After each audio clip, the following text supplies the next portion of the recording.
오늘 말씀은 좀 실제적으로 여러분들과 나눴으면 좋겠습니다. 자, 같이 제목을 읽어보겠습니다. 주님의 계명은 나의 즐거움입니다. 제가 20대 초반에 회심을 했는데요. 하나님의 사랑을 알게 되고 하나님의 계획을 또 하나님의 은혜를 깨닫고 나니까 두 가지 질문이 생겼습니다. 첫 번째가 나를 향한 하나님의 계획이 무엇인가 였습니다. 하나님과 관계가 생기고 나니까 자연스럽게 생기는 마음이에요. 여러분도 이런 질문을 하셨습니까? 진짜면은 했습니까? 여길 보세요. 나 눈을 안 마주쳐. 나를 향한 하나님의 계획이 궁금해졌어요. 제 혼자매도 이런 질문이 생겼나요? 하나님 만나고 나니까? 하나님 나를 이 땅에 왜 태어나게 하셨을까? 나를 통해서 하시고 싶은 일이 뭘까? 두 번째는 이제 나는 어떻게 내 생을 하나님을 위해서 드릴 수 있을까? 너무 감사하니까 어떻게 하나님께 나를 드리지? 이 생각이 있었습니다. 여러분도 있습니까? 네. 근데 여러분 질문의 초점을 좀 보시면 모두 어디에 초점이 있냐면 나에게 있었어요. 나.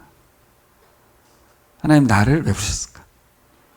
내 인생 어떻게 될 것인가? 근데 하나님과 관계해서 이제 해석을 하긴 하는데 핵심은 질문의 의도는 하나님이 아니고 나는 어떻게 될 것인가 였어요.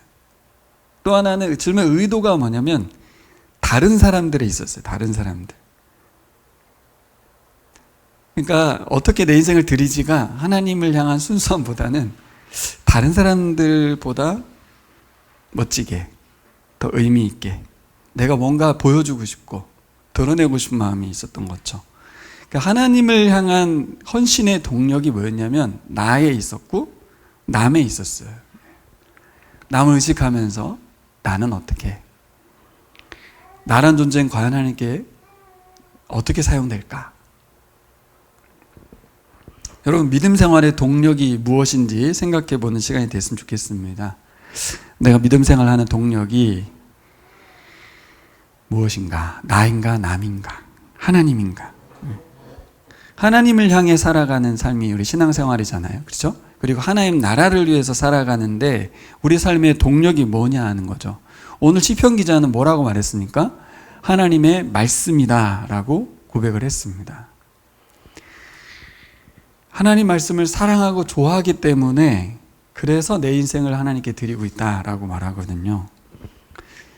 저도 이제 20대 초반을 지나 30대, 40대 나이하고는 상관없습니다만 어느 정도 시절이 지나고 나니까 현재 시점에서 보면 저의 삶의 동력이 뭔가 이렇게 살펴보니까 말씀에서 나오는 것 같아요. 나를 위한 삶도 아니고 남을 위한 것도 아니고 말씀으로 인해서 말씀 때문에 여러분도 한번 생각해 보세요. 내 삶의 신앙의 삶이니까요. 삶과 신앙은 이제 하나가 됐으니까 내 인생의 동력이 뭔가? 무엇에 의해서 내가 힘을 공급받고 있는가? 나의 어떤 꿈이냐, 소망이냐, 내 인생을 어떻게 살아볼 것이냐, 이룰 것이냐. 여러분도 시인처럼 말씀을 통해서 힘을 공급받으셨으면 좋겠습니다. 시편 119편에서 여러분 다 읽으셨죠? 이제 우리 끝나가는데 시인은 온갖 다채롭고 따스하고 정서적인 표현들을 사용해서 말씀을 높이고 있어요. 말씀 자체를 찬미하고 있어요. 하나님을 찬양하는 것을 말씀을 찬미하는 것으로 대체하고 있죠. 그러니까 말씀과 하나님을 일치시키고 있죠. 특별히 우리가 이제 고민해 봐야 될 오늘 주제는 뭐냐면 율법입니다. 율법. 근데 여러분 이 찬미 대상이 말씀이라고 하면 좀 이해가 되는데 율법을 찬미하고 있거든요. 여러분 율법이 뭡니까? 율법에 가진 여러분들의 이미지는 뭐예요? 특별히 이 시인이 말하고 있는 이 율법, 찬미하고 있는 율법에 대해서 우리가 생각해 봐야 되겠는데 여러분 율법은 우리가 사실 구약성경 읽어보잖아요. 특별히 율법이 신명기에 많이 나오거든요. 출애굽기 20장 이후에도 많이 나오는데 하지 말라는 것과 하라는 것 투성입니다. 전부 명령이거든요. 율법은 다른 말로 하면 명령이에요. 명령. 근데 명령을 찬미하고 있는 거예요. 사실 하나님 말씀을 우리가 읽을 때 좋습니까? 불편하죠. 우리의 의지를 꺾고 순종을 요구하는 게 명령이거든요. 그런데 이거를 찬미한다? 뭔가 어색한 거죠. 그러니까 사람들이 율법 그러면 부정적인 이미지를 갖지 않습니까? 그리고 부담을 갖잖아요. 그리고 또 이 부담과 부정적인 이미지에 일조한 게 뭐냐면 바울서신이에요. 사도 바울의 이야기를 보면 항상 율법과 은혜를 대조하고, 그죠? 율법에 대해서 굉장히 폄하하는 것 같은 느낌을 주거든요. 그러니까 구약성경의 율법을 찬미하는 이야기는 우리는 그냥 구경할 때는 그렇지, 하나님 말씀이고 율법이니까 높이고 아름답고 막 미사여구를 동원해도 어색해 보이진 않으나, 실제 우리가 하나님의 명령 그 자체를 높일 수 있냐는 거죠. 높여지냐는 거예요. 다른 말로 하면 그게 사랑스럽고 좋냐는 거예요. 감정적으로도 그게 너무너무 막 애착이 되냐는 거예요. 하나님의 명령이. 그래서 이 시를 읽으면서 우리는 좋기는 한데 공감이 되거나 나도 같이 의지적으로 시인처럼 살게 되냐는 거죠. 이건 우리가 이제 묵상해 봐야 될 주제입니다. 그냥 시편 119편을 읽는 건 너무 좋죠. 하지만 진짜 시인이 노래하고 있는 노래에 나도 딱 합당한 마음으로 똑같이 노래할 수 있는가에 대해서는 생각해 보게 되는 거예요. 시인이 노래한 대상이 뭐라고요? 율법이다, 명령이다. 근데 명령을 좋아한다, 사랑한다. 와, 명령을 사랑하는 사람이 있을까요? 그래서 오늘 말씀은 하나님이 어떻게, 하나님의 율법이 어떻게 시인에게 참된 기쁨이 되는지, 즐거움의 대상이 되는지, 또 즐거움을 주는지, 깊은 사랑과 애착의 대상이 되는지, 애인처럼 말하고 있거든요. 애인보다 더 심하게 이야기를 하고 있거든요. 네. 이게 풀려야 우리도 시인처럼, 그렇죠? 하나님의 말씀에 의한 동력도 받고, 또 단순히 뭔가 동력을 받아서 뭘 하는 걸 넘어서 하나님의 말씀을 사랑하고 좋아하고 그러지 않을까 싶습니다. 오늘 하나님의 말씀에 대한 사랑이 싹 트는 시간 됐으면 좋겠습니다. 할렐루야. 네. 자, 하나님 말씀의 의미를 한번 살펴보겠습니다. 첫 번째, 하나님 율법은 기쁨과 즐거움을 준다. 율법이 기쁨과 즐거움을 준다는 말이 어폐가 좀 있어 보이죠. 명령이 기쁨과 즐거움을 준다. 자, 여러분, 기쁨과 즐거움은 언제 느끼는 감정인가요? 기쁨, 즐거움. 요즘 한화가 11연승을 했습니다. 기쁘죠? 즐겁습니다. 너무너무 즐겁습니다.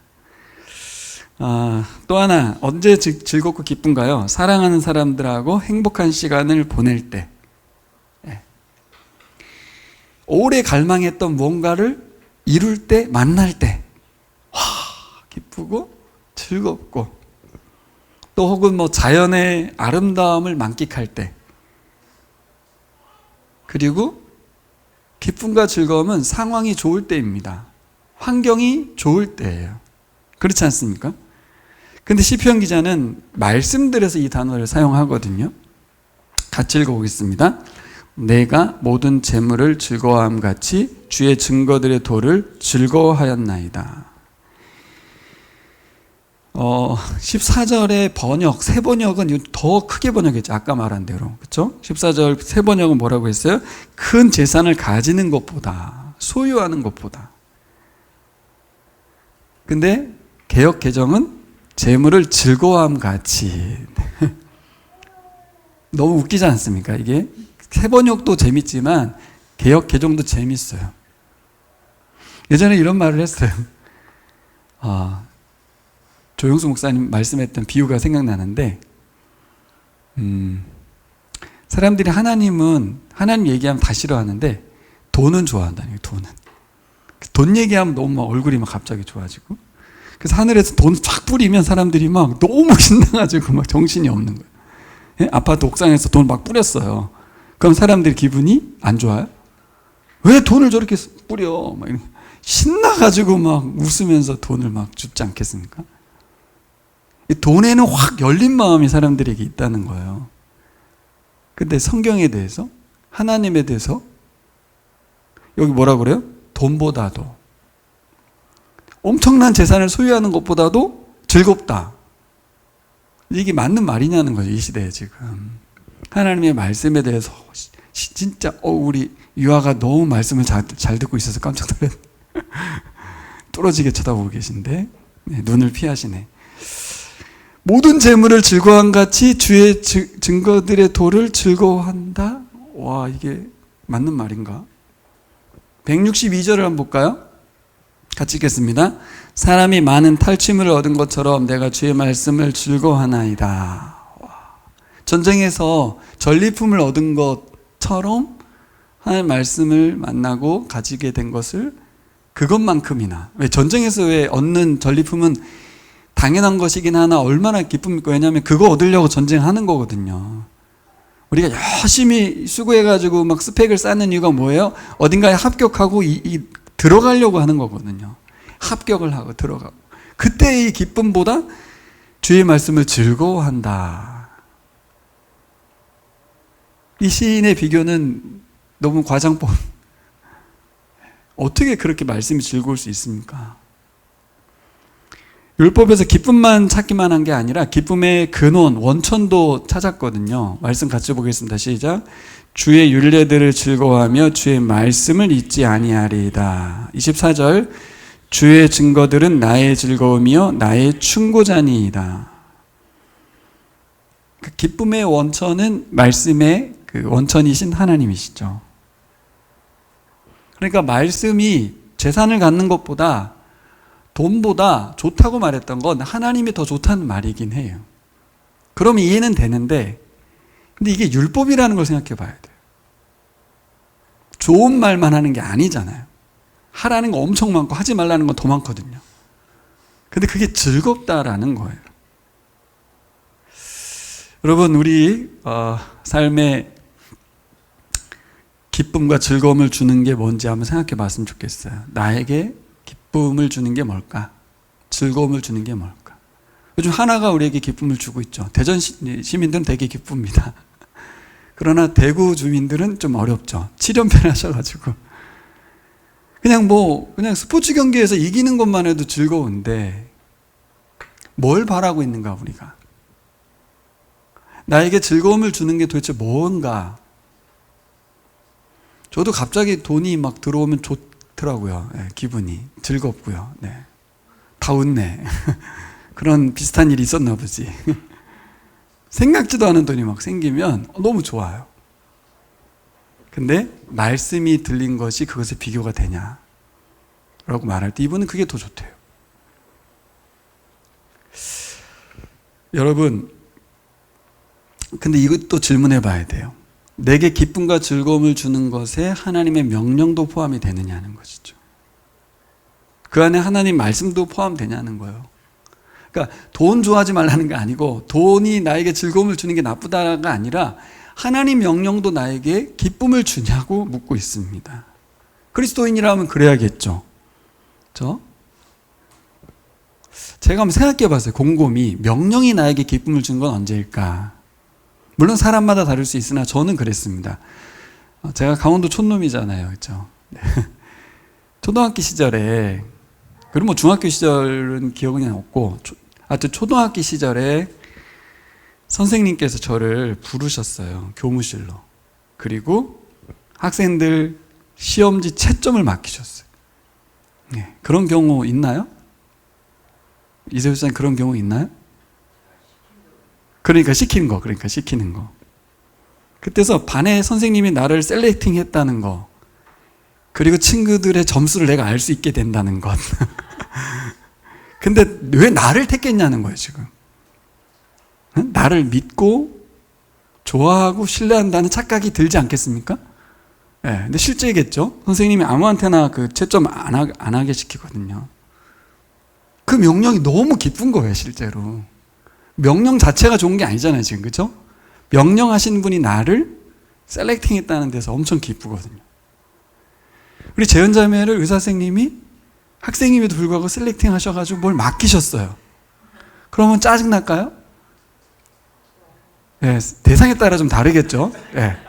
싫은 선생님은 짜증 나겠죠. 일 시키는 거니까.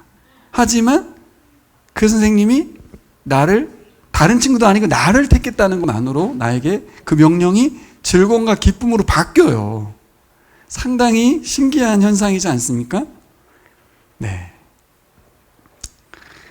하나님의 명령은 나에 대한 초청이고 신뢰이고 기대를 담고 있습니다. 여러분, 하나님의 율법을, 말씀을 묵상하면서 하나님이 나를 통해서 이 말씀을 순종하게 함으로 이루시려고 하나님의 계획이 느껴지는 거예요.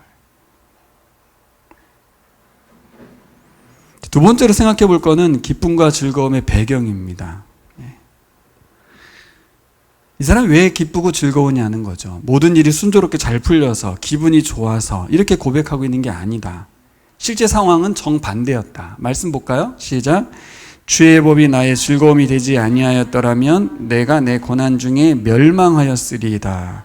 그리고 환난과 우환이 내게 미쳤으나 주의 계명은 나의 즐거움이니이다.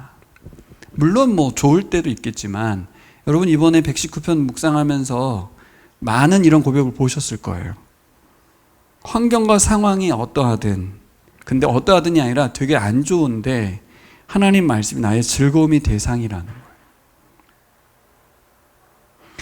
그 말씀이 있어서 나에게 즐거움이 계속된다는 거예요. 한번 생각해 봤어요. 이건 또 어떻게 이게 해석이 가능할까? 어쨌든 상황과 환경이 어려우면 감정적으로나 모든 면에서 다운되는데 말씀으로 즐거움을 계속 갖는다? 한번 생각해 봤습니다. 여러분, 힘들고 어려울 때 가장 먼저 생각나는 게 뭔가요, 여러분? 우리 보은이는 힘들고 어려우면 가장 먼저 생각나는 게 뭐예요?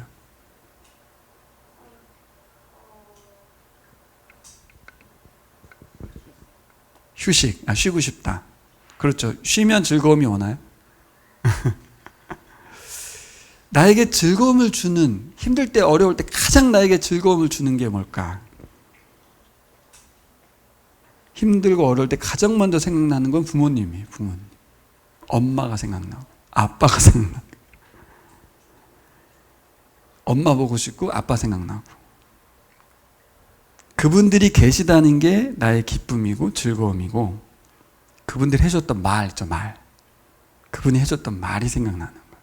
그 말이 나를 다시 힘을 얻게 만들어요. 제가 우리 어머니 말씀에서 여러 개가 생각이 나겠지만 지금 생각나고 늘 이렇게 가끔 이렇게 떠오르는 말이 있는데, 뭘 이렇게 집에다가 뒀는데 못 찾겠는 거예요. 막 환장하겠어. 그런 거 있잖아요. 막 순간적으로. 그때 우리 어머니가 해준 말이 뭐냐면, 형아야, 기도해. 그러면 찾을 거야. 근데 그 순간 딱 드는 순간 무슨 기도를 하면 찾아. 생각이 한 번에 들고, 그러면서 왜 부모님 말에는 항상 그렇게 반응을 하잖아요, 사람들이. 그래서 동시에 기도가 돼요. 주님 찾게 해주세요. 그런데 찾아요. 그런 일이 진짜 많았어요. 그래서 이제 수아도 수빈이도 찾아요. 그럼 저도 어머니가 했던 말을 그대로 말합니다. 수아야, 기도해. 그럼 수아의 반응은 난 몰라. 모르는데 똑같은 반응이 들지 않았겠어요? 그쵸? 네. 무슨 기도를 하라고 그래. 근데 그 엄마의 말. 근데 여러분, 엄마가 안 믿는 분이면 그런 말 하겠어요? 그리고 거기서 무슨 기도를 하라는 명령이 턱도 없고 터무니도 없어 보이잖아요. 근데 기도를 하는 순간 어떻게 돼요? 마음이 평안해지면서 차분하게 찾게 돼요. 정신 없으니까 빨리 찾아야 되는데, 키 찾아야 되는데 열쇠 어디 갔어 그러는데, 기도 좀 해봐. 수빈이에게 제가 그런 말을 하거든요. 이 엄마의 말이 나를 즐거움으로, 그렇죠? 많겠죠. 이것만 있겠어요? 우리가 힘들고 어려울 때 그 하나님의 말씀이 나를 계속해서 즐거움의 상태로, 하나님이 계심을 인정하게 하고 하나님의 말씀이 나를 즐거움과 기쁨의 상태로 만드신다는 거예요.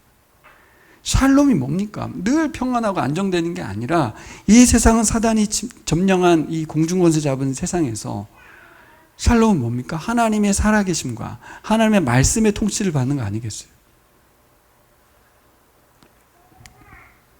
적절한 비유가 됐습니까? 네, 정말 하나님의 말씀은 여기 이 시인이 고백한 것처럼, 주의 법이 나의 즐거움이 되지 아니하였다면 내가 고난 중에 멸망하였으리이다. 아주 그냥 끝났을 것 같다. 환난과 우환이 내게 미쳤으나 주의 계명은 나의 즐거움이다. 이건 우리 모든 인생이 똑같을 것 같아요. 미안한 말이지만 우리 청년들은 앞으로 환난과 우환이 많을 겁니다. 그때 하나님 말씀을 기억하고 암송하고 말씀을 펼 수 있어야 해요. 그렇지 않으면 즐거움과 기쁨은 없어요. 두 번째로 생각해 볼 것은 율법은 우리에게 기쁨과 즐거움을 주기만 하는 게 아니라 사랑의 대상이기도 합니다. 여러분, 우리는 기쁨이라는 표현을 자주 쓰지만 어떤 그 사람이나 사물에 관해서 사랑한다고 말할 때는 좀 더 신중한 태도를 보이게 되지 않겠어요? 그렇죠. 좋아한다는 말을 하는 것과 사랑한다는 말을 단계를 넘어가는 게 어려운 것처럼 기쁘다? 이건 괜찮을 수 있는데 사랑한다? 함부로 사용한 단어는 아닙니다. 근데 시인이 사랑하는 대상을 아까 말한 대로 초기 말했는데 율법에 대해서 아무런 망설임 없이 사랑의 표현을 합니다. 보세요. 시작. 내가 주의 법을 어찌 그리 사랑하는지요. 내가 그것을 종일 작은 소리로 읊조리이다. 이 작은 소리로 읊조리다에다가 아시죠? 묵상이라는 단어죠. 여기서 묵상이라는 단어 나왔어요. 계속 중얼중얼 거린다. 그래서 저는 유대인들이 율법을 말할 말씀을 계속 막 중얼중얼 거리는 것이 묵상이라는 단어만 생각했지, 오늘 설교의 내용처럼 얼마나 사랑하는지 이 머리에서 떠나가지가 않는 거예요. 율법이. 그래서 읊조린다는 거예요. 너무너무 사랑하기 때문에 하나님 말씀이 계속 내 입에서 떠나지 않는다는 거예요. 두 번째는 뭐예요? 같이 읽어요. 내가 주의 계명들을 사모함으로 내가 입을 열고 헐떡였나이다. 이 헐떡였나이다를 히브리어를 찾아봤습니다. 그래도 하나씩 외우면 좋잖아요. 샤프라는 샤프. 샤프 생각하면 될 것 같아요. 아주 샤프하다. 샤프란 단어는 뭐냐면 열심히 흡입하다, 상징적으로 탐하다, 몹시 원하다, 개걸스럽게 먹다, 헐떡거리다. 갈망하다. 영어로는 longing으로 되어 있어요. 갈망하다라고 번역했는데 한국어 번역이 훨씬 좋은 것 같아요. 탐하다. 그러니까 하나님의 말씀에 대해서 그냥 좋아하고 사랑하는 정도가 아니에요. 그래서 이것을 부부 사이의 육체적인 관계에 대한 갈망이란 단어를 사용했다는 거예요. 그 정도로 탐욕을 하듯이 하나님 말씀에 대해서 갈망이 심했다는 거예요. 육체적인 갈망, 성적인 갈망, 이런 것처럼. 와, 이 정도일 수 있나요? 하나님 말씀에 대해서. 너무 사랑해서 계속 그의 이름이 떠나가지 않고 그에 대한 생각이 떠나가지 않고, 근데 또 생각만 있는 게 아니라 말로 계속 얘기하는 거예요. 말끝마다 그녀 얘기만 하고 그 남자 얘기만 계속 하는 거예요. 여러분, 누군가를 진심으로 사랑할 때 결코 잊어지지 않잖아요. 어떤 상황에도 그 사람이 멀리 떨어져 있거나 한밤중에도. 그렇죠? 그래서 시편에 이렇게 말했습니다. 읽어볼까요? 내가 나그네 된 집에서 주의 율례들이 나의 노래가 되었나이다. 예, 54절이 나그네 된 집이라는 거 이번에 묵상하셨죠? 이 나그네 된 집을 어떻게 해석할까 할 때 이 시는 바벨론 포로기에 지어졌을 수도 있다. 그래서 포로니까 나그네 집인 거예요. 다른 땅에 가 있는데 거기에서 율법에 대한 사모함을 노래했다라고 보는 거죠. 여호와여, 내가 밤에 주의 이름을 기억하고 주의 법을 지켰나이다. 또 이것도 시간적으로 밤만이 아니겠죠. 그냥 시간적으로 밤으로 볼 수도 있겠지만 밤과 같은 상황일 수도 있겠어요. 그렇죠? 시인이 하나님의 율법을 잊지 않겠다고 거듭해서 고백하는 이유가 뭐예요? 그 법을 얼마나 사랑한지를 보여주는 거예요. 어떤 상황에도, 남의 집에서도, 밤에도. 상황이 안 좋은 상황이 아니라 어느 정도 안 좋으냐 하는 거죠. 그래서 사랑은 어떻게 움직이잖아요. 행동을 유발하잖아요. 그래서 61절 읽어보겠습니다. 시작. 악인들의 줄이 내게 두루 얽혔을지라도 나는 주의 법을 잊지 아니하였나이다. 악인들의 핍박 가운데서도 율법, 하나님의 말씀을 결코 잊지 않았다. 그 다음 109절. 나의 생명이 항상 위기에 있사오나 나는 주의 법을 잊지 아니하이다. 큰 위기 앞에서도 하나님 법 잊지 않겠다. 마치 춘향이가 이몽룡을 잊지 않겠다고 하는 것처럼 예, 죽을 수도 있는데, 그렇죠? 변사또의 회유에 죽을 수도 있는데 절대로 저는 이몽룡 도련님을 거절할 수 없습니다. 일편단심처럼 그렇게 고백하는 거예요. 지금 하나님 말씀 잊지 않겠습니다. 우리도 동일한 고백을 하기를 소망합니다. 그러려면 어떻게 해야 돼요? 사랑하니까 그렇게 하는 거죠. 그렇게 노력을 해서 되는 게 아니에요. 절대로. 사랑하면 잊혀지지 않는 거예요. 하나님의 말씀을 너무 사랑하기 때문에 잊혀질 수가 없다는 거예요. 왜 사랑할 수밖에 없어요? 93절 같이 읽겠습니다. 주님께서 주님의 법도로 나를 살려주셨으니 난 영원토록 그 법도를 잊지 않겠습니다. 생명의 은이라는 말이죠. 그냥 사랑 그러면 연인과의 관계가 생각나서 그런데 실제로 어떤 남자가 저를 건져줬다면 뭐 그분이 여자든 남자든 이건 애정의 문제가 아닌 거예요. 생명의 은인이에요. 하나님 말씀이 나를 살려줬어. 그러니 어떻게 말씀을 배반하고 잊겠습니까? 여러분, 우리가 복음을 듣고 구원을 받았다는 거에서 우리가 좀 생각해 봐야 할 문제인 거예요. 우리가 어떻게 하나님의 율법과 말씀에 대해서 이렇게 가벼울 수 있는가? 그 말씀이 나를 살렸다는 것을 잊어먹기 때문에 그런 거잖아요. 그렇죠? 말씀이 나를 살렸다. 이 말씀이 아니었으면 나는 그저 죽을 때까지 지옥의 삶을 살았을 텐데 지금 영생의 삶을 살잖아요. 소망의 삶을 살잖아요. 이 변화가 엄청난 건데 놓치는 거죠. 그리고 지금뿐 아니라 앞으로도 그 말씀이 자신의 갈 길을 보여줄 거라고 신뢰하죠. 그래서 읽겠습니다. 나는 길을 잃은 양처럼 방황하고 있습니다. 오셔서 주님의 종을 찾아주십시오. 나는 주님의 계명을 잊은 적이 없습니다. 세번역으로 제가 이걸 좀 했는데 개역보다는 세번역이 더 어울릴 것 같아서, 우리가 하나님의 말씀을 사랑할 때 이 131절에 나오는 이 고백을 우리도 할 수 있을까? 한번 읽어볼까요? 다시 시작. 내가 주의 계명들을 사모함으로 내가 입을 열고 헐떡였나이다. 원래 원뜻이 뭔지 얘기했죠, 제가 아까. 샤프라고, 샤프. 성적 갈망처럼 그냥 그 말씀에 대한 어떤 헐떡임에 대해서 나도 똑같이 고백할 수 있을까? 반대로도 한번 생각해 봤어요. 하나님 말씀을 잊어버리게 하는 요인이 뭐가 있을까? 우리가 이렇게 하나님 말씀에 올인하고 사랑해야 한다는 것만 생각할 게 아니라 말씀을 잊어버리게 하는 게 뭐가 있을까? 뭐가 있을까요?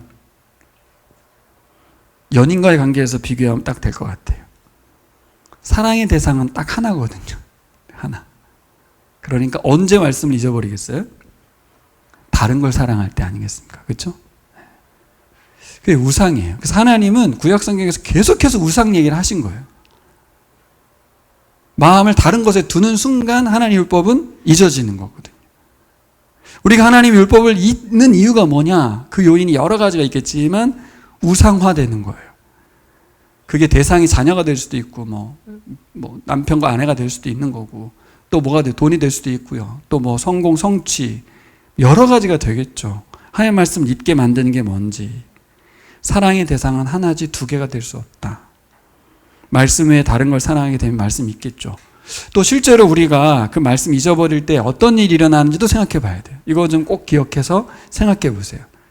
말씀 잊어버릴 때 우리 삶에 어떤 일이 벌어집니까? 경험들이 좀 있으신가요? 말씀이 아닌 것들을 사랑하게 되면 말씀을 잊고 살잖아요. 그럴 때 우리는 어땠냐는 거예요. 그때 영적인 허기에 빠지게 되죠. 뭔가 좋은데 안 좋아. 이게 이제 그리스도인이 된 증거잖아요. 그렇죠? 뭔가 허해. 다 잘 되고 있고 다 좋은데 왜 힘들지? 뭐죠? 네. 그리고 또 어떤 상황을 만나요? 삶이 어지러워져요. 신기하게도 삶이 어지러워져요. 왜? 하나님과의 관계, 하나님과의 사랑, 말씀이 기준점이 되지 않으므로 마음이 힘든 거죠, 사실. 그죠? 삶이 어지러워지는 거예요. 여러분, 그래서 말씀을 사랑하는 것 그죠? 내 사랑의 대상으로 말씀을 두는 것, 말씀과 사랑에 빠지는 것이 너무 소중합니다. 그렇죠? 그래서 이렇게 기도했으면 좋겠어요. 저도 주님의 말씀을 사랑하고 싶습니다 보다는 하나님 말씀이 저를 좀 사랑에 빠지게 도와주십시오. 제가 말씀을 잊지 않게 해주십시오. 이렇게 기도했으면 좋겠어요. 다음으로 하나님의 율법은 너무너무 소중하다. 이 시인은 소중한데 어느 정도 소중한지를 두 가지 말씀을 했어요. 72절과 127절 같이 읽어보겠습니다. 주의 입의 법이 내게는 천천 금은보다 좋으니이다. 내가 주의 계명들을 금 곧 순금보다 더 사랑하나이다. 네. 이 성경을 쓰는 당시에 가장 가치 있는 것이었다고 봐요. 그죠? 그러니까 금과 은과 비교했죠. 순금하고 비교를 했는데 제가 지금 오늘날 비교해 보니까 이게 적용이 되나 싶어요. 금하고 말씀하고. 여러분에게 가장 소중한 것은 무엇입니까? 그것보다 말씀이 더 소중하냐? 이제 이런 얘기죠. 나도 그렇게 고백할 수 있는가의 문제인데, 이 시대는 돈이죠, 돈. 돈보다 말씀이 소중한가? 일보다 말씀이 소중한가? 내 자녀보다, 내 생명보다 말씀이 소중한가? 이 문제예요. 다윗이 이렇게 노래했잖아요. 주의 인자가 생명보다 나음으로. 하나님의 자비가 내 생명보다 더 소중하다. 그런 말이거든요. 그러니까 묵상하지 않으면 삶이 어지러워지는 거예요. 이 묵상을 통해서 이 무슨 말이야? 생명이 가장 소중한 거지. 가장 가치 있는 게 생명 아니야? 근데 하나님의 자비하심이 더 소중하다니. 묵상해 봐야 되는 거죠. 그래야 된다가 아니라 다윗이 그렇게 고백했는데 이게 무슨 뜻인지를 알아야겠죠. 우리가 소유한 하나님의 자비하심이 우리의 생명을 영생으로 바꿨습니다. 우리는 이 땅에서의 요 생애에 대한 생명의 가치만 알지 영원한 생명의 가치를 놓치면 하나님의 자비를 놓치는 거예요. 하나님의 자비가 우리의 생명보다 더 소중한 이유는 뭐예요? 우리 생명을 영생으로 이끌었기 때문이잖아요. 그래서 저도 거꾸로 물었습니다. 진짜 말씀이 소중한가에 대한. 두 번째는 103절인데 뭐라 그래요? 주의 말씀의 맛이 내게 어찌 그리 단지요. 내 입에 꿀보다 더 단이이다. 가장 달콤한 음식 당시에 꿀인 거예요. 꿀. 하나님의 말씀이 꿀보다 감미롭고 달다고. 당대 최고의 음식하고 비교한 거예요. 뭘 얘기하고 싶은 거예요? 소중하다는 것을, 가치를 매기는 것에 있어서 비교해보고 싶었던 거예요. 그렇죠? 그래서 생각해 봤어요. 아니, 왜 어떻게 이게 비교가 대상이 되나? 하나님 말씀과 돈, 금, 꿀. 이것은 말씀 자체를 말하기보다는 이렇게 해석하는 게 좋을 것 같아요. 말씀에 순종하는 것보다 돈을 소유하는 것, 그죠? 이 비교해 봤을 때 하나님 말씀의 순종이 더 가치 있는 것이라는 거죠. 왜냐하면 대상이 율법이니까. 하나님 명령을 통해서 하나님께 신실하게 순종하는 것, 그것이 갖고 있는 가치는 돈을 소유하는 것보다 훨씬 높다고 본 거예요. 왜요? 같이 읽어보겠습니다. 하나님의 법에 순종하는 것이야말로 참된 자유를 향한 온전한 길이기 때문에. 여러분, 율법을 생각해 보세요. 명령, 뭔가에 순종하는 건 좀 부정적이잖아요. 우리의 생각이. 그죠? 왜냐하면 뭔가에 순종을 하면 자유가 상실된다고 생각하기 때문에 그렇습니다. 창세기로 가면 아담이 그랬잖아요. 하나님이 하신 선악과 명령, 딱 하나의 율법을 주셨거든요. 이거 먹지 마. 그쵸? 근데 시인은 아담과 달리 하나님이 주신 율법의 의도를 알았어요. 의도가 뭐예요? 하나님 율법에 사람의 삶과 번영을 위해서 주어진 것이라는 거죠. 우리를 억제이고 자유를 빼앗아가려고 한 게 아니라 더 자유롭게 하려고 말씀을 주셨다는 거예요. 율법 안에, 순종 안에 자유가 있다고 본 거예요. 이게 지금 시인의 고백이에요. 하나님의 법, 율법 안에 나의 참 자유가 있습니다. 그래서 소중하다는 거예요. 우리의 삶에 번영을 원하잖아요. 그죠? 잘 되기 바라잖아요. 다 어디에 있다는 거예요? 돈의 소유에 있지 않고 금보다 더한 가치라는 게 뭡니까? 순종함으로 해서 하나님의 법이 가져올 번영과 번성이 있다는 거예요. 어느 정도 이분이 이제 이야기를 하냐면, 우리가 노래할 때 지난주에도 봤지만 이 말씀을 안 넣네. 32절을 가볼까요? 32절 시작. 주님께서 나에게 큰 깨달음을 주시면 내가 주님의 계명들이 인도하는 길로 달려가겠습니다. 마치 넓은 들판을 힘차게 달리는 것 같다는 거예요. 이게 자유 아닙니까? 자유. 막 광활한 대지를 막 달리는. 그 다음 45절로 가볼까요? 45절 시작. 내가 주님의 법도를 열심히 지키니 이제부터 이 넓은 세상을 거침없이 다니게 해주십시오. 이게 개역성경에 어떻게 되어 있냐면, 내가 주의 법도를 구하여 싸우니 자유롭게 걸어갈 것이오며, 진정한 자유가 생긴다는 거예요. 말씀 때문에. 여러분, 하나님 말씀을 따르는 건 우리를 옥죄이려는 게 아닙니다. 진짜 자유를 주시기 위한. 그래서 가장 소중하죠. 세상에 유일하게 믿고 따라도 되는 것은 말씀밖에 없습니다.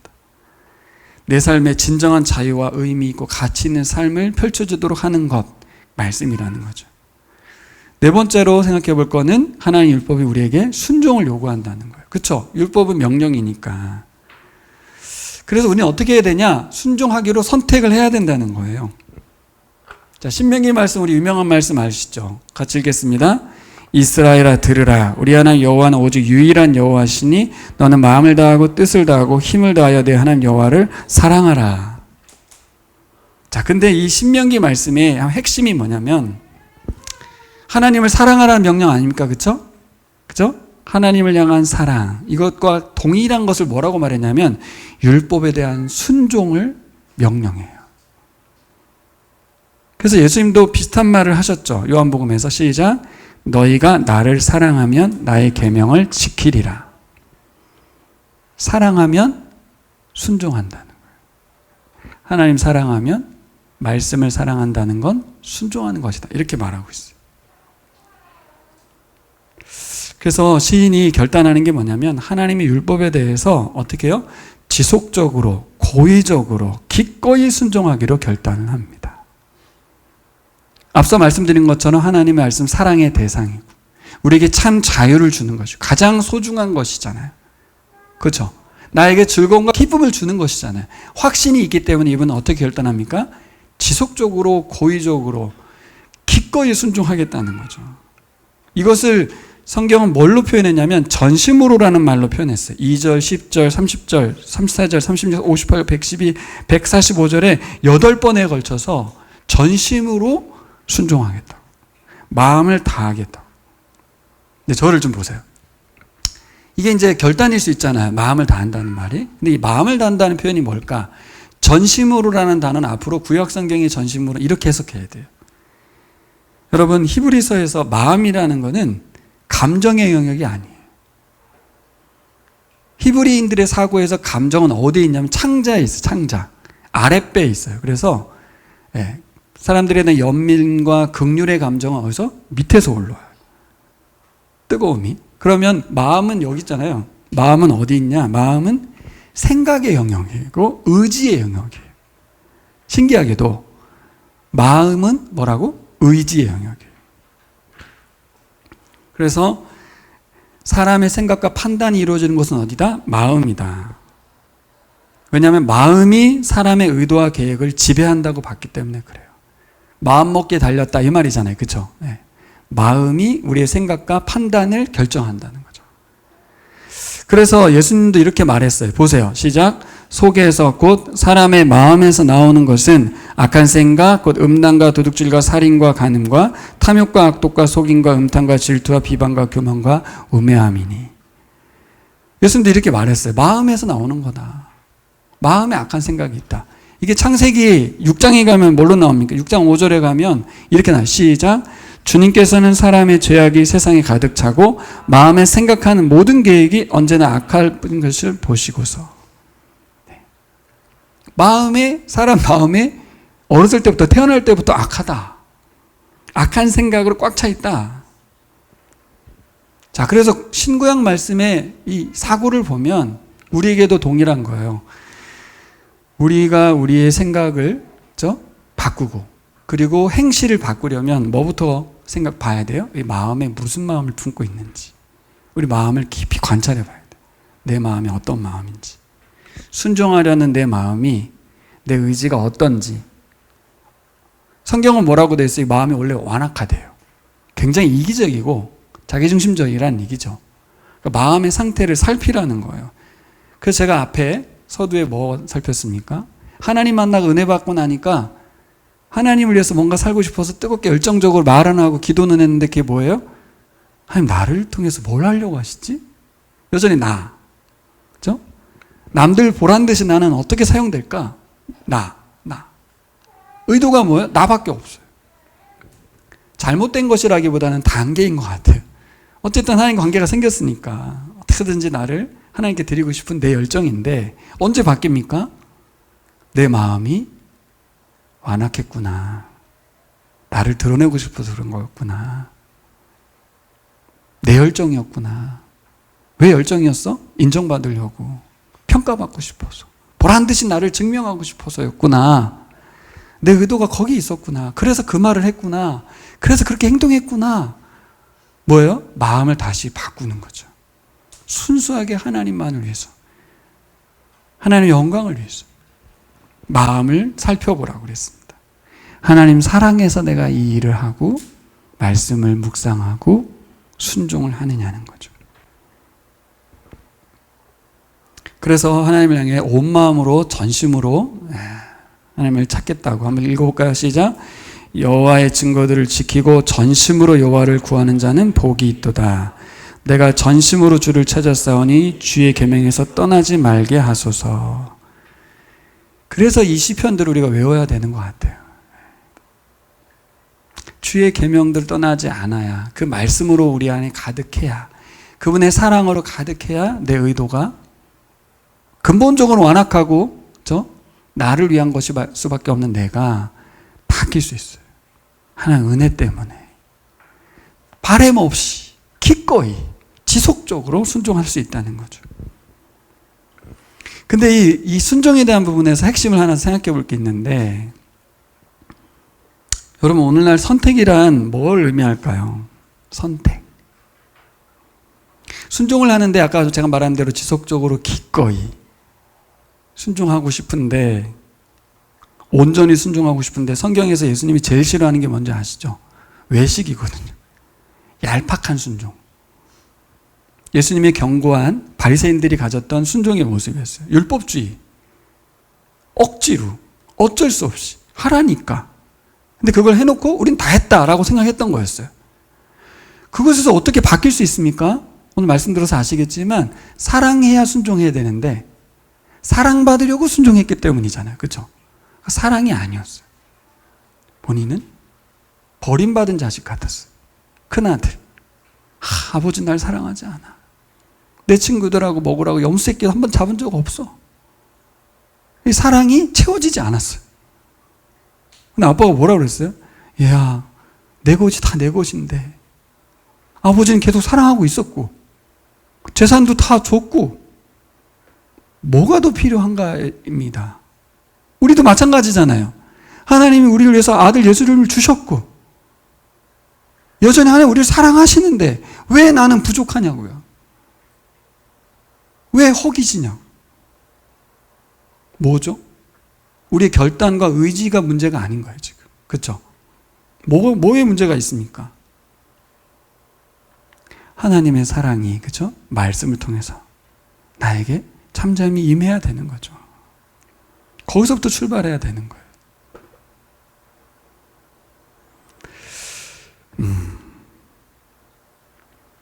오늘 말씀 가운데 여기서 꼭 생각해 볼게요. 오늘날 선택이란 이게 무슨 얘기냐면 하나님의 말씀을 선택하는 것에 대해서 말을 하는 거예요.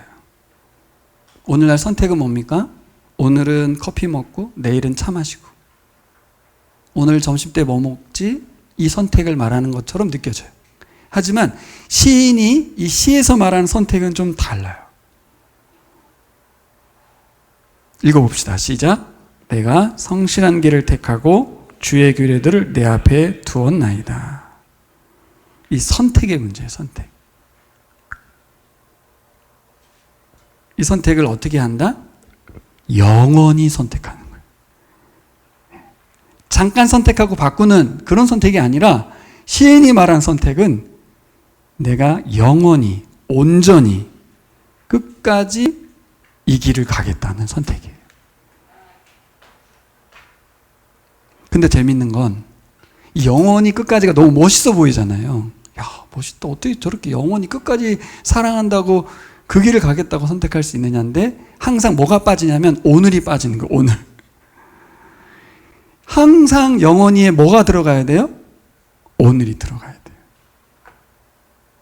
그러니까 항상 영원이라는 단어를 쓸 수 있어요. 내가 영원히 하나님을 위해서 찬양할게. 하나님께 내가 정말 전 인생을 바칠게. 근데 오늘을 빼는 거죠. 그럼 영원히가 아무 소용이 없어지는 거예요. 이 시인이 가지고 있는 독특함인데요. 그가 그냥 형식적으로 영원히 항상 하나님 말씀께 순종하고 말씀 사랑하고 살겠습니다라고 말한 이게 그냥 시가 아니라는 거예요. 실제로 하나님의 사랑에 반복해서 오늘 지금 내가 하나님과의 관계 속에서 하나님 말씀을 읊조리고 사랑하고 그게 영원과 연결되어 있다고. 그러면 이제 선택과 영원을 연결시키면 어떻게 해야 돼요? 오늘 선택하는 거예요. 오늘 순간적으로 왜 우리가 선택에 갈등이 오잖아요. 지금 말씀을 펼 것인가? 아니면 덮을 것인가? 계속 할 것인가? 말 것인가? 계속 늘 선택이거든요. 오늘 하나님을 선택할 것인가? 돈을 선택할 것인가? 나의 의도를 선택할 것인가? 하나님의 뜻을 순종할 것인가? 여러분, 신이 멋있는 것처럼 우리도 멋있게 살았으면 좋겠습니다. 항상 영원히 주의 말씀의 길을 걷겠습니다라는 이 시 우리도 하면 좋겠습니다. 동시에 그것이 같이 있으려면 오늘을 택하는 거죠. 자, 우리 2주간의 말씀을 한번 연결해 정리해 보겠습니다. 지난주 말씀, 유일하신, 그렇죠? 존재하신 하나님에 대한 인정과, 그렇죠? 그분의 말씀이 진리라는 것을 믿고 살아가는 확신과 신념 가운데 살아갈 때 우리에게 헌신이 있을 거라고 그랬잖아요. 그렇죠? 그것을 바탕으로 우리가 살아가냐. 오늘도 연결해 보면 어때요? 하나님의 말씀과의 관계가 율법임에도 불구하고 부담스럽거나 부정적인 게 아니라 사랑하기 때문에 그분을 좋아하고 기뻐하기 때문에 말씀 명령이 주는 즐거움을 누려요. 나에게 말씀해 주셨어. 나를 택해서 이렇게 같이 일하자고 하셔. 너무 뜨거워지는 감정 있잖아요. 그리고 말씀에 대한 사랑, 헐떡거림이라는 표현을 통해서 계속해서 말씀을 갈망하고 사모하는 그 마음의 고백. 그것은 어떻게까지 가요? 내가 영원히 하나님의 말씀을 선택하며 주의 길을 걷겠다는 결단, 의지.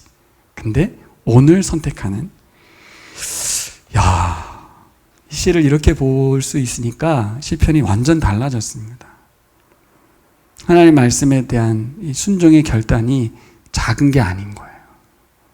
우주 만물을 창조하신 하나님과의 동행이고 동역이 되는 거예요. 별게 아닌 게 아니에요. 여러분, 하나님 말씀에 대한 순종에 대해서 한번 적용해 보고 싶어요.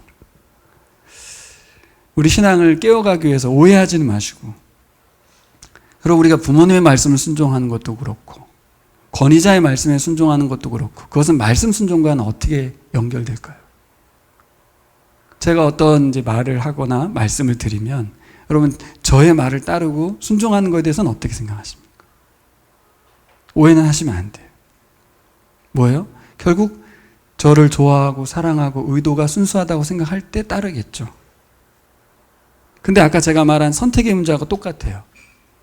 해도 되고 안 해도 되는, 커피 마시고 차 마시는 것처럼 우리가 생각할 수 있는 거예요. 근데 또 반대로 그럼 뭐 꼭 해야 된단 말이냐? 그 말이 아니라고 오늘 말씀하고 있어요. 하나님 말씀 그렇게 해서 해결되지 않고 순종되지도 않는다. 제가 보기에는 하나님 말씀에 대한 우리의 자세가 하나님에 대한 사랑, 그 명령에 대한 오해를 풀어야 되는 거예요. 너무너무 나를 사랑하시고 하나님께서 갖고 계신 꿈이 있고 또 나와 함께하고 싶은 마음에서 이 명령이 출발했다는 걸 아는 거죠. 이게 먼저인 것 같아. 하나님 말씀에 대한 내 생각, 내 반응, 내 태도가 잡혀 있을 때 권위자와 관련된 문제에 있어서도 따라가고 그 말에 대해서 이렇게 그냥 가볍게 지나가지 않고 생각하게 되고, 또 기꺼이 순종할 것인가 아니면 그냥 스킵할 것인가, 이게 판단이 되는 거라고 생각해요. 그래서 제가 어제 일부러 카톡에 올려봤어요. 컬럼을 썼는데 감사 한 문장을 써보라. 근데 제가 다 쓸 줄 알았는데 다 안 쓰더라고. 왜 다 안 쓸까? 순종을 하라는 말이 아니고 동의가 되셔야 쓰겠죠. 동의가. 제 말에 동의가 되려면 자세가 바뀌어야 돼요. 하나님의 말씀을 읽었을 때 이 말씀을 순종하는 가치가 금 소유하는 것보다, 재산 소유하는 것보다 더 크다는 걸 알 때 우리는 순종하는 것처럼, 정말 이 한 문장의 감사의 나눔이 왜 중요하냐면, 제 생각에 일주일을 살면서 하나님 앞에 내 입으로 하나님께 감사하다는 말 한마디도 못하면 그건 아닌 것 같다. 그리고 우리 교인들끼리 서로 감사를 나누면서 갖는 풍성함, 그걸 저는 좀 생각하는 거죠. 우리 신앙에서 이 시편 119편처럼 기록하면서 하고 계시면 뭐 되기는 해요. 근데 교인들과 나눔에 대한 주저함이 있을 수 있겠지만 한 문장 정도 나누는 거는 저는 할 수 있다고 보거든요. 못할 일은 아니에요, 제가 보기엔. 근데 왜 안 하게 될까? 왜 이것을 주저하는 정도가 아니라 그냥 제 말이 스킵이 될까 하는 거죠. 이거는 저만의 문제가 아니라 앞으로 우리 부모님 문제, 또 회사에서 직장 상사의 문제, 그죠? 어떤 권위자, 어쨌든 뭐 권위를 부여한 리더에 대한 부분에서도 마찬가지인 거예요. 그 말을 왜 그냥 이렇게 훅 넘기냐는 거예요, 우리가. 이게 어떻게 바뀌어야 돼요? 말씀에 대한 우리의 태도로, 말씀에 대한 순종의 여부를 통해서 우리가 바뀔 수 있다고 좀 봅니다. 그러면 어떤 공동체 이런 거 있잖아요. 어떤 공동체 리더가 말했는데 모두가 다 100% 순종을 해. 공산당인가? 이런 생각할 수 있잖아요. 자유가 없어? 안 할 수도 있지. 그렇죠. 제가 그 말 반대하는 게 아니에요.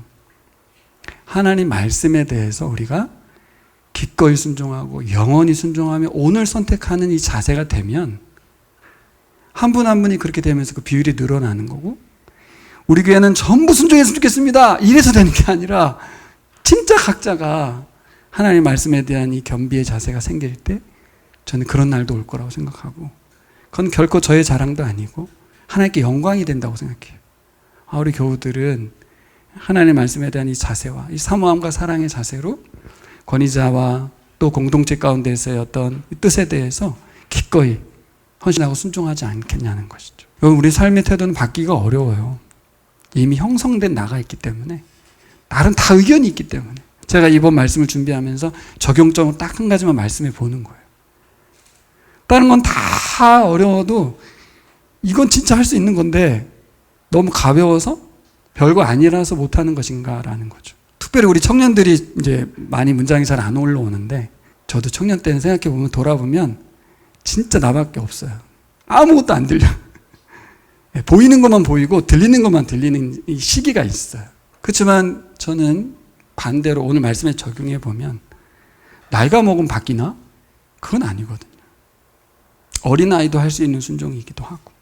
전 그래서 이 순서가 바뀌는 거죠. 하나님 말씀에 대한 순종, 율법, 명령에 대한 기쁨, 즐거움, 사랑의 대상이라는 것을 우리가 알고 그것의 자세가 딱 잡히면 공동체 가운데서도, 권위자와의 관계 속에서도 서로의 말에 대해서도 아주 신중하게 듣고 반응하지 않을까. 그건 저에게도 해당되는 적용점이에요. 제가 한때 20대 때죠. 잘 나가고 잘난 찬 때가 있었어요. 왜냐하면 제가 성향상 책임감이 강하고 성실하거든요. 그러니까 그렇지 않은 사람들을 보면 엄청 잘난 체하면서 왜 쟤는 왜 예수 믿으면서 왜 저래? 이렇게 생각했던 제가 있었어요. 근데 30대가 넘어가고 나서 신앙이 생기고 나니까 다 나를 위해서 뭔가 이 하나님의 은혜와 사랑으로 한 게 아니라 나 잘났다고 해놓고서 사람들이 그렇지 못하다고 확 정죄하고 평가하고 그랬구나. 그래서 저는 여러분들이 차츰차츰 변화된 결과가 우리 교회 안에 나타났으면 좋겠다는 말을 드리는 거예요. 오늘 말씀을 정말 우리에게 적용한다면 이게 적용점이 될 수 있을 거라고 저는 생각해서 하나 예를 들어서 말씀을 드리는 거예요. 할렐루야? 네. 그래서 노력할 수도 있고 뭐 어떻게 억지로도 반응할 수도 있고 그렇지만 결국은 하나님을 사랑하고 좋아하고 그 말씀이 하나님 나라와 은혜를 구하는 것이라는 것을 알게 될 때 우리가 하나님께 헌신할 수 있을 줄 믿습니다. 그게 아마 제가 지난 첫 시간 선교사들이 삶에 생명의 위협이 있는 현장 속에서도 여전히 하나님께 헌신했던 이유가 뭐겠습니까? 단순히 이 말씀에 대한 막 엄청난 지식과 그 말씀에 대한 강렬함이 아니라 하나님 사랑해서 그 은혜에 감복해서 끝까지 성실하게 했던 것이 아니겠습니까? 그렇죠? 근데 그 사랑을 지속해서 느끼려면 말씀을 손에서 놓으면 안 되는 거죠. 이게 이제 결론입니다. 우리가 왜 나중심적이고 왜 공동체와 함께 하면서도 내 의견 난 자유할 거야 이렇게 되는 이유가 뭔가 할 때 결국 뭐예요? 말씀과의 거리 문제인 거죠. 말씀과 가까워지고 하나 되면 공동체와 하나 될 줄 믿습니다. 우리 같이 기도하겠습니다. 다 같이 일어나셔서